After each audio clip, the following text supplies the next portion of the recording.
different economic reality. It is the reality of an economic system where Nigerians have to go to hospitals that are not well equipped, while our leaders have to fly to America, Dubai, or so for medical tourism, which is why we are making this as the first point of call, that all both elected and appointed political officers must be placed on the same salary structure with Nigerian workers.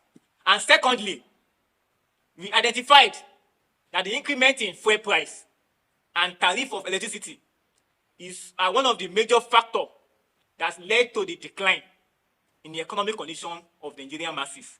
And we are calling for the reversal of all of the increment that has been carried out since the emergence of the Tinubu administration.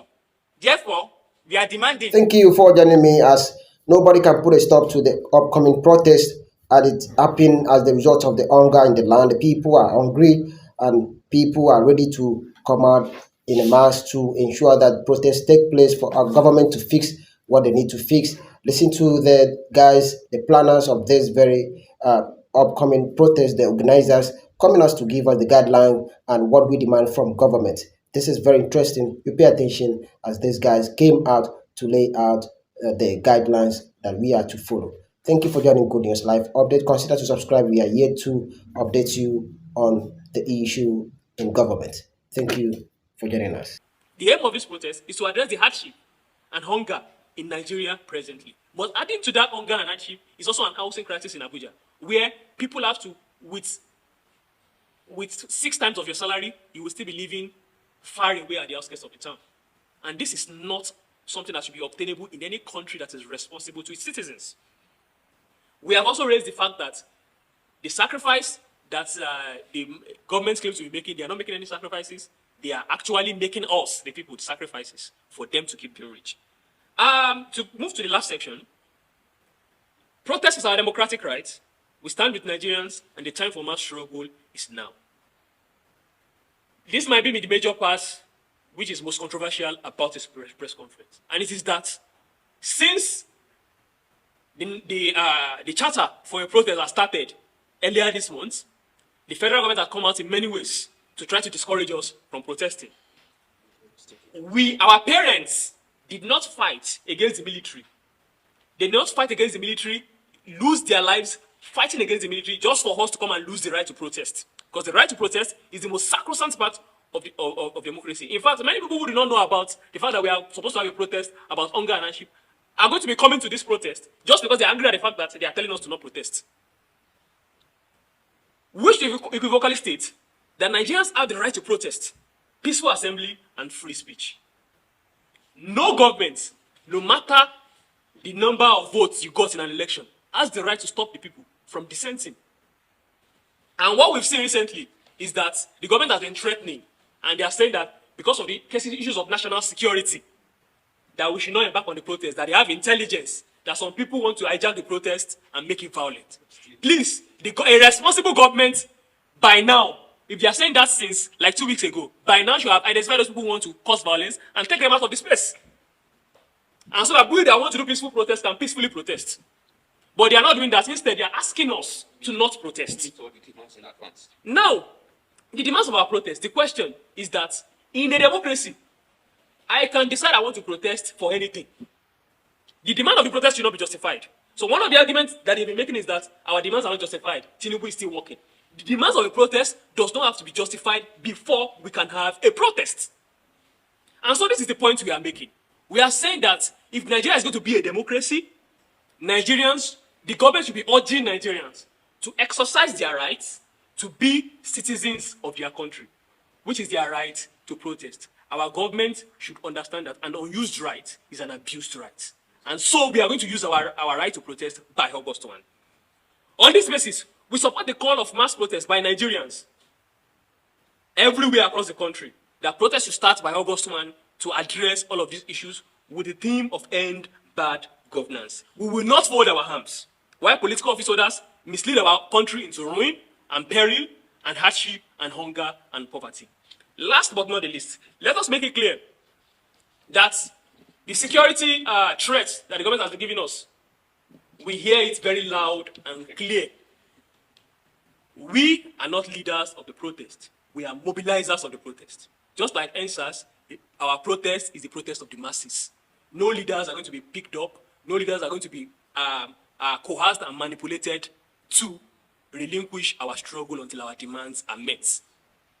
On that basis, we would like to state clearly that we are using this opportunity to warn the Nigerian police that if you want to come to our protest, please come and protest against your unpaid salary. Come and protest against your low salary, your low allowances. Come and protect protesters. Come and protect protesters. Please do not come to incite violence in our protest. No state agent or agent provocateurs should come to our protest to incite violence. They will be dealt with decisively, and not by us.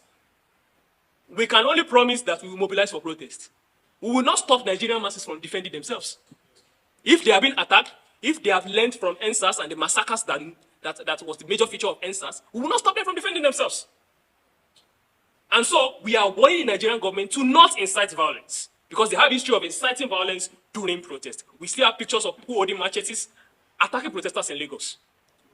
We must also state this clearly, that some have said that our protest is because we want to install a military government. We detest military dictatorship. Let that be loud and clear. Our protest is for our right to live as human beings in our own country. And for that reason, we do not support a military takeover. And so nobody should blackmail us that those are protesting and in support of a military takeover of Nigeria. We are exercising a democratic right, which is the right to protest. And on that basis, we want to also warn the military that Nigerians have learned from Lekki massacre and other massacres during the NSAS. We want to warn the DSS that we have learned over the years, and we will not stay silent, because you can beat people, but they will defend themselves, and we will not be responsible for that. It will be the cross of the Nigerian government. Every protester is a leader of that protest. And if they are asking that who are those that have mobilized for this protest, the simple answer is that it is the Tinubu government and the cronies of the government themselves who are mobilized for this protest through the economic hardship they've melted on Nigerians. Because we ask, the problem of insecurity, does it exist? The answer is yes. The problem of hunger, does it exist? The answer is yes. Of economic hardship, does it exist? The answer is yes. The government changed the national anthem just recently. But the national anthem on the street has not changed. It is that of hunger, insecurity, and poverty in the midst of abundance. And of course, to also try to point out that just last week, the government embarked on some sinister attempts to demobilize and harass Nigerians. In Kano and Sokoto, Nigerians youth, about 2 persons were arrested by the DSS. We are also using this opportunity to call for their immediate release. Attempt to arrest or harass or intimidate protesters will not be accepted by us. And to also point out the NSAS protest, because in the media these days, the government keep asking us not to protest because they don't want what happened during NSAS to repeat itself. I have said this repeatedly. The NSAS protest, all of us here were part of it. No protester came to the protest with machete. No protester came with the protest with gun. Protesters joined the protest with placards for a Nigerian flag and their voices for it to be heard. Those who unleashed attack, violence on the NSAS protest are first the Nigerian police in Lagos, Abuja, and the key places where the protests organized. In Abuja here, on the very first day, the police attacked the protest at Berger Bridge. Protesters were attacked there, so that we are not people who are not peaceful. But it is the government that should be advised not to embark on what they embarked on doing the NSAS by intimidating, attacking, and even killing Nigerian youth who are all out to seek for good governance. So we want to make our demands clear. Of course, we've explained some of these things before now. But to get it clear, the first demand we are making is that the government should not just tell us about sacrifice and patience, they must also demonstrate it from their hand, which is why we are stating clearly as our first demand that if the government is truly responsible or ready to initiate discussion with Nigerian youth, the first step should be that all political office holders, both elected and appointed, must be placed on the same salary structure, salary scheme with Nigerian workers. We don't want a society where workers will be subjected to 70,000 naira minimum wage, and people who are just meant to work for 4 years, either elected or appointed, will be going home with millions and billions of naira in their account. We feel that one of the problems we have is that Nigerian people, those who claim to be leading us, and people who are being led, will live in a sharply different economic reality. It is the reality of an economic system where Nigerians have to go to hospitals that are not well equipped, while our leaders have to fly to America, Dubai, or so for medical tourism. Which is why we are making this as the first point of call, that all, both elected and appointed political officers, must be placed on the same salary structure with Nigerian workers. And secondly, we identified that the increment in fuel price and tariff of electricity is one of the major factors that has led to the decline in the economic condition of the Nigerian masses. And we are calling for the reversal of all of the increment that have been carried out since the emergence of the Tinubu administration. Therefore, we are demanding that fuel price and electricity tariff should be returned back to the price it was before May 29, 2023. And again, we reject the proposed or the recently announced minimum wage of 70,000 naira for Nigerian workers. We believe that, based on calculation, even from the labor leaders themselves, who have calculated that for Nigerian workers to survive, they need to earn at least 615,000 naira in a month. And also refer to the World Bank speculation that as far back as 2022, that the extreme poverty line is $2.15, which will mean that in Nigeria of today, 3,000 naira per day for someone who can be categorized to be someone who is extremely poor. And there's no justification why Nigerian workers should be in that category, which is why we feel that the 70,000 naira that was passed recently is grossly inadequate and insufficient for Nigerian workers to live. Therefore, we are demanding that it should be reviewed and to a sum not less than 250,000 naira for Nigerian workers. And also, we are demanding for a progressive taxation system where the poor people do not have to pay for the enjoyment of the wealthy people. A taxation system that will take into account the inequality and wealth gap between the rich and the poor. Also, we note that within the last 1 year, essentially since the Tinubu government announced the student loan scheme, which we have expressed that this scheme itself is nothing but an attempt to turn Nigerian students into debtors. And we state clearly that the Nigerian state has enough resources to ensure that Nigerians get education that is quality, affordable, and free. We have lived in this same Nigeria where many of the leaders today benefited from a free education system, and for which even included free food given to Nigerian students at a point. I mean, that was even at a point where the major source of revenue of Nigeria was not even as large as it is today. So that there's no reason why Nigerians should become debtors just because they want to benefit from education. And we noted that recently, all the major universities, polytechnic and colleges, including the unity schools, have increased their school fees astronomically, exorbitantly. And they are calling for total reversal of all of the fees that have been increased from Uniben to OAU to Unilag to polytechnics in Nasarawa and everywhere that has been increased. We are demanding for immediate reversal of all school fees that have been increased within the last 1 year.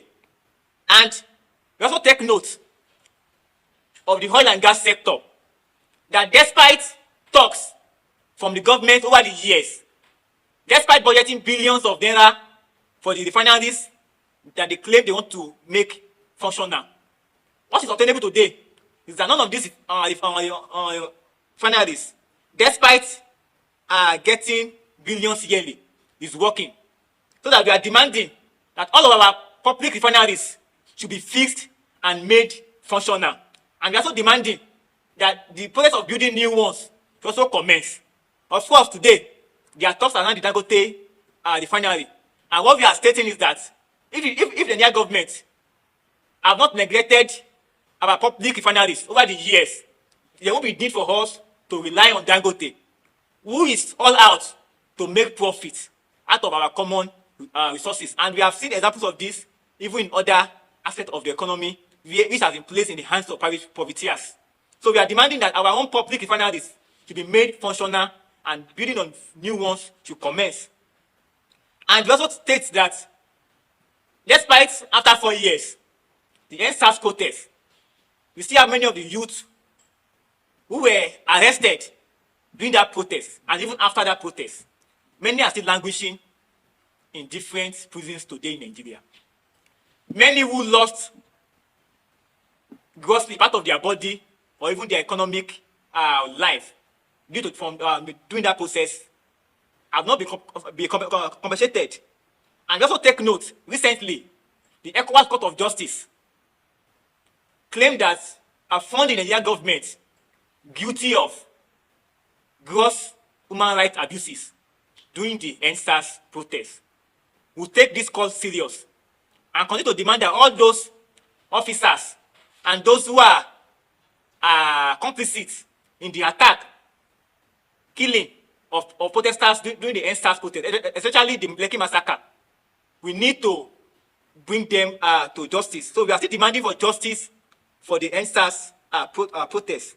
And we're also making this call to demand that during, before, or after the protest that has been declared to start on August 1st, no protesters should be arrested, attacked, or harassed by any of the security operatives. What we are demanding for is an end to bad governance, not an end to our life, not an end to our freedom. So on this note, we also want to demand from the FCT administration, as I have said already, aside the national crisis we have, even in Abuja here, there are millions of issues affecting residents and workers residing in Abuja.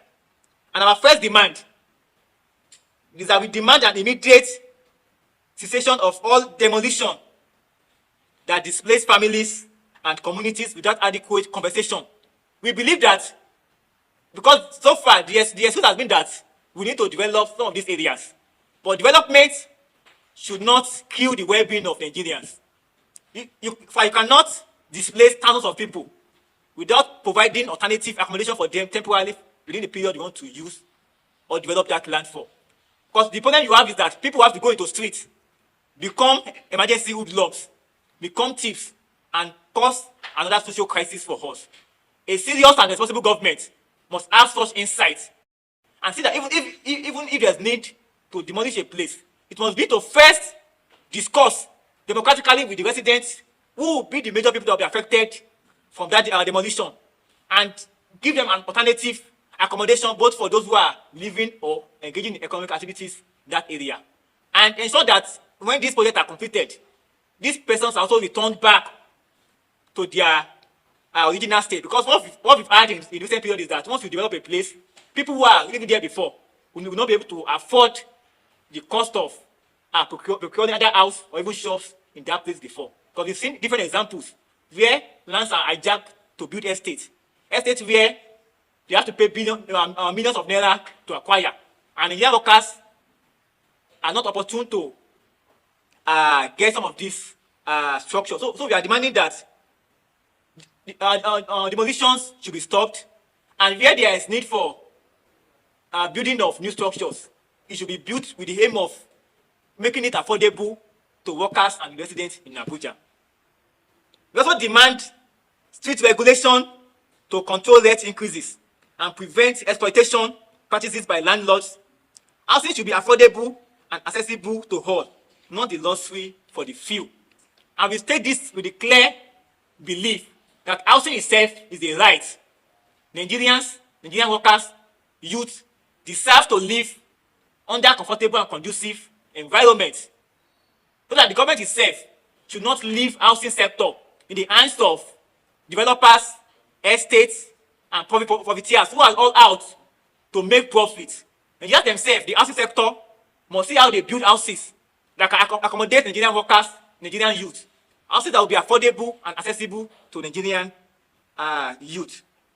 Also, we demand the utilization and repurposing of the numerous empty estates scattered around Abuja to provide housing for those in need.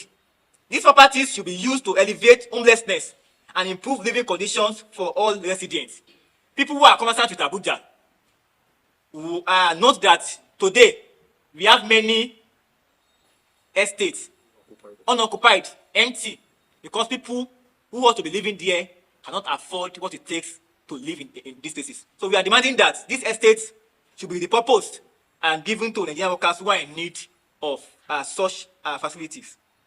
Also, we demand the reduction or elimination of the heavy taxes imposed on informal workers who are already struggling to make ends meet. These workers are the backbone of our local economy and deserve fair treatment and support. So, comrades, these are the demands that we are making from the Nigerian government.